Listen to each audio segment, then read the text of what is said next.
बिस्मिल्लाहिर्रहमानिर्रहीम। अस्सलाम वालेकुम। कैसे हैं आप सब लोग? उम्मीद करता हूँ आप सब खैर खैरियत से होंगे। दुआ है कि अल्लाह पाक आप सबको अपने हिफ्ज़ो अमान में रखे। दोस्तों, इरिगेशन डिपार्टमेंट ऑफ सिंध ने न्यू जॉब्स की अनाउंसमेंट की है।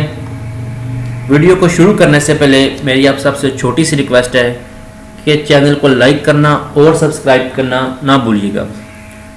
तो चले चलते हैं वीडियो की तरफ। इरिगेशन डिपार्टमेंट ऑफ सिंध ने न्यू जॉब्स की अनाउंसमेंट की है। इसमें उनकी एजुकेशन रिक्वायरमेंट है प्राइमरी, मिडल और मैट्रिक। इसको अप्लाई करने की लास्ट डेट सितंबर 30, 2021 है। वैकेंसीज इसकी 200 हैं और इसको अप्लाई करने की एज लिमिट है 18 से 28 साल। इसको अप्लाई करने का तरीकाकार है, अपने उनकी ऑफिशियल वेबसाइट से फॉर्म को डाउनलोड करना है और उनके एड्रेस पे फॉरवर्ड कर देना है। तो दोस्तों, लास्ट में मेरी आप सबसे रिक्वेस्ट है कि वीडियो को ज़्यादा से ज़्यादा शेयर करें ताकि जो लोग इसमें अप्लाई करना चाहते हैं उनका फ़ायदा हो सके। तब तक अपना ख्याल रखिए। मिलते हैं नेक्स्ट वीडियो में।